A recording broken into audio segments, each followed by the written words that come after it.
Mandate 2012 Newshour special. We are now going to take you through, Jay is going to take you through the numbers that we've seen in Gujarat on this big screen. Let's fire the numbers that we have had for Gujarat. Let's fire out the poll of polls, the detailed graphics. Just going to be there on the screen. Just taking a few seconds, to load up. But just to quickly tell you, there isn't much variation between the three polls, is there?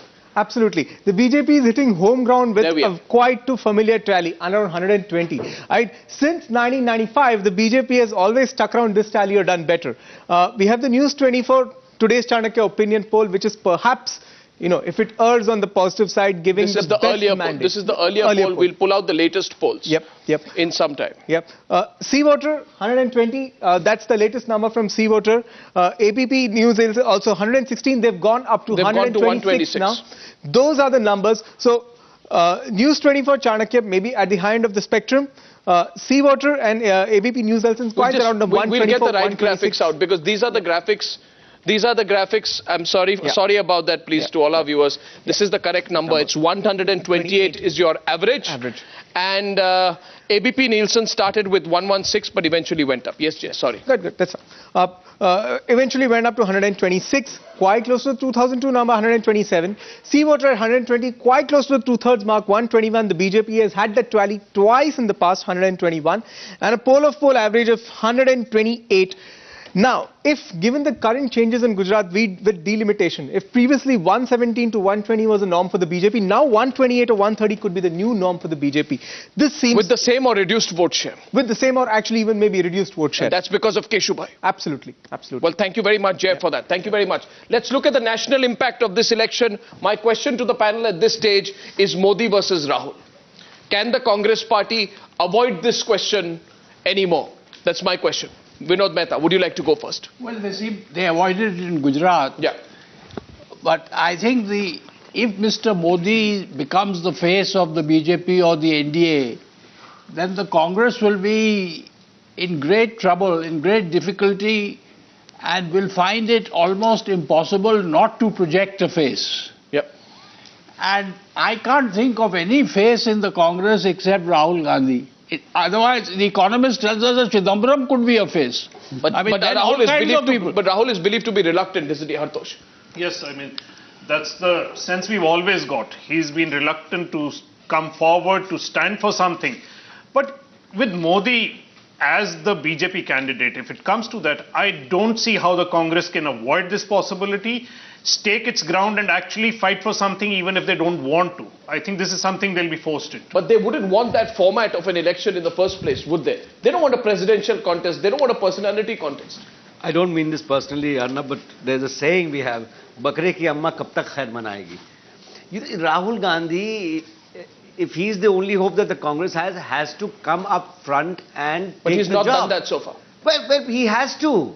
What is the Congress party? Who is number two in the Congress there's a problem. No. Congress is very protective of Rahul Gandhi in any situation where they think that he will not do well, because then he gets damaged. Exactly. Now, the way things are going in 2014, I can't see Congress pulling off something. But we are all they will have to accept the fact that Rahul will be damaged. But aren't we all making an assumption that the BJP will project Narendra Modi in the first place? I mean, you have the two top BJP leaders, Gadkari and Sushma, vowing that will not happen just a week back, irrespective of the Gujarat result. Well, clearly, we don't seem to have at this moment a very clear-thinking BJP. It's going through all sorts of internal problems of its own. It doesn't know who it wants as its presidential candidate. They don't quite know which of its top leaders should be the prime ministerial face. So the confusion, we're almost talking as if the BJP has made up its mind, the confusion within the BJP states. But I tend to agree that the Congress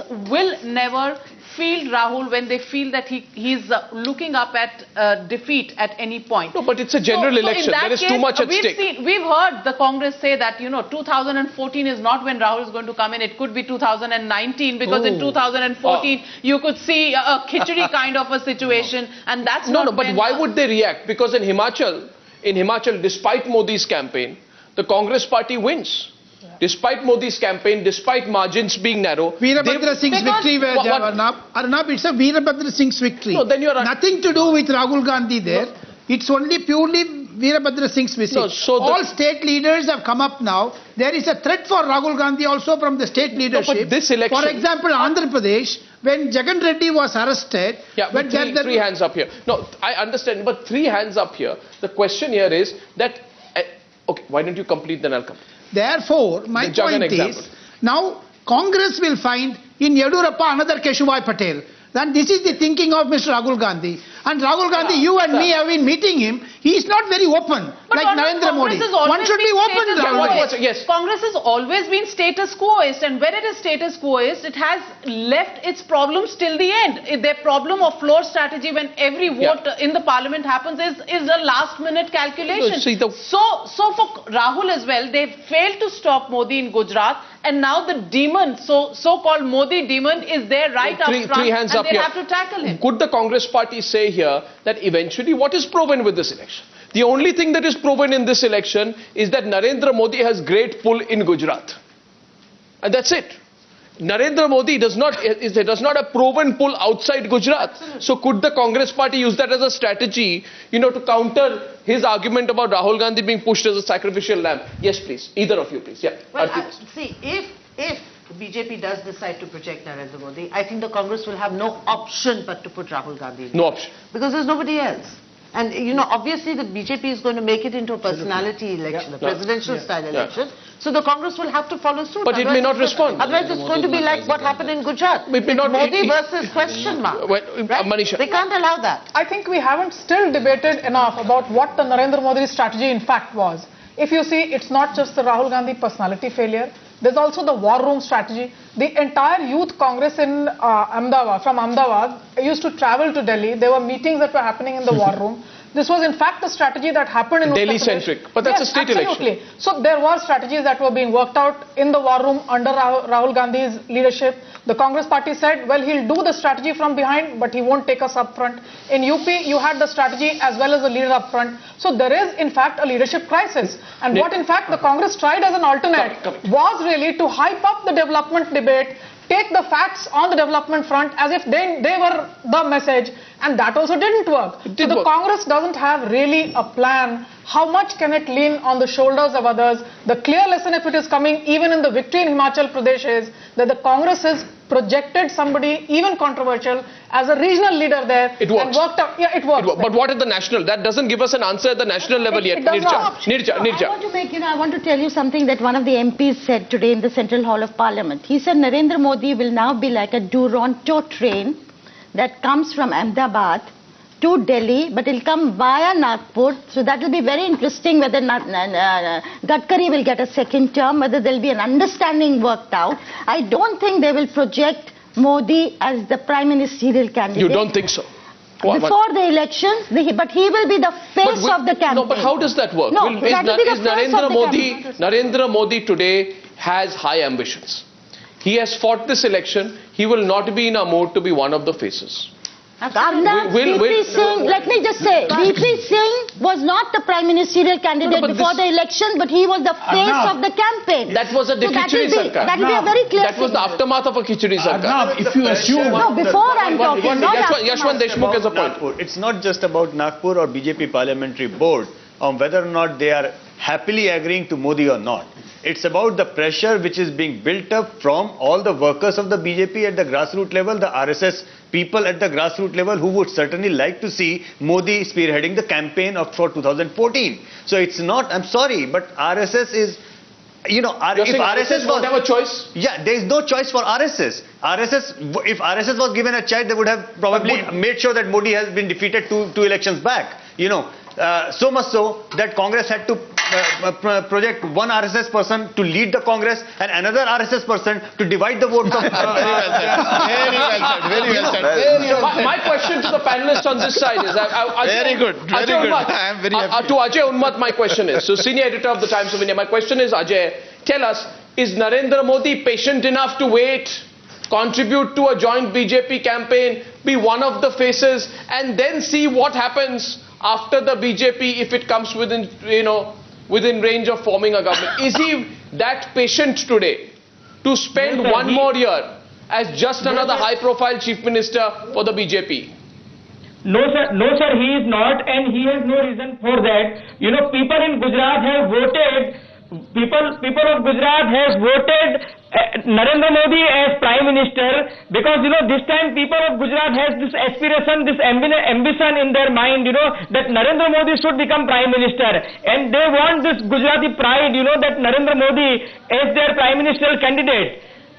And as Mr. Vinod Mehta has rightly said that, you know, who was pollster? Not only Kesubhai, it was Sangh Parivar, Vishwa Hindu Parishad, Bharatiya Kisan Sangh, Bharatiya Mazdoor Sangh, Akhil Bharatiya Vidyarthi Parishad. They were all, you know, wanting to cut Modi to size only because of this reason so that he cannot show his prime ministerial ambition. My question. Well, there's a quick point from Navik. Yes, quick. What if Narendra Modi becomes the BJP president and nobody is chosen as a prime ministerial candidate, but he becomes the face of the BJP president and Gujarat chief minister. That's a distinct BJP president and Gujarat chief minister. No, he will obviously move on to become BJP president, be the organizational guy who plans the BJP into the 2014. The buzz is that he was asked and he said no. The buzz is that he was asked. He was asked in the pre-Gujarat poll phase. In the pre-Gujarat poll phase, and I'm sharing this with our viewers, the buzz is, and Mr. L.K. Advani can correct me if I'm wrong, that Mr. Advani had asked Narendra Modi quite formally. There was a conversation between both of them. Narendra Modi at that point of time said no. Because he said that he still had to deliver Gujarat to the BJP, and that time he had his job cut out for him. That could change in January? That could change because now he's proved his point in Gujarat. He has to prove his point in national politics. Modi has already vowed to the voters that I will remain the chief minister. So I don't think any possibility of Modi giving up the position of Gujarat chief minister and moving to Delhi before the elections. After elections he will move, but not before the elections. Mr. Farooqi, you have strong views on Narendra Modi. Do you see him becoming a new polarizing figure in national politics after this? No, as I said in the beginning of my discussion itself, that perhaps Congress either intentionally or unintentionally has gone into that kind of cobweb. Because the moment they put up the Modi, there would definitely be a wave against him. And there will be a wave against the BJP because the secular forces, whatever secular forces have been, they would definitely not like the country to be headed by a person who has got a prod on his faith, having a pogrom of the Muslims in 2002. Okay. But Mr. Farooqi, Modi has 1 full year to find the right moment to say sorry once and soften up a little bit and become suddenly hugely acceptable, possibly even to people like you. I doubt. I have my serious doubts. That will be the worst that can happen for the Congress. And it's the I have my serious doubts about. I have my serious doubts about it. Mr. Vinod Mehta, last word from you here. If this is the number, what will 2000? What is the impact of this number, sir, on the politics of 2013? Well, for the BJP, this number means that Mr. Modi is unstoppable. They will have to find a way after this election to do their internal leadership problems. Procrastination is not the name of the game. They will. And the rank and file of the BJP, don't forget, the pressure to the BJP will come from the rank and file of the BJP who will want Narendra Modi. You think so? Absolutely. And how are they going to resist that? And even the RSS and all will fall in line. Well, the second question now is that this Rahul Gandhi question must be sorted out. That will Mr. Rahul Gandhi, knowing that in 2014 if he leads the party, Congress is going to get trammed. Will he then say, I will wait for 2019? I don't think Rahul Gandhi is a long-distance player. I think there will be pressure on Rahul Gandhi to make it clear whether or not he does see himself as taking up political office. Not just as a long-distance player, whether he sees himself taking up political office. That level of ambiguity cannot continue. It's been a fantastic debate. I thank all our panelists for joining me on Mandate 2012.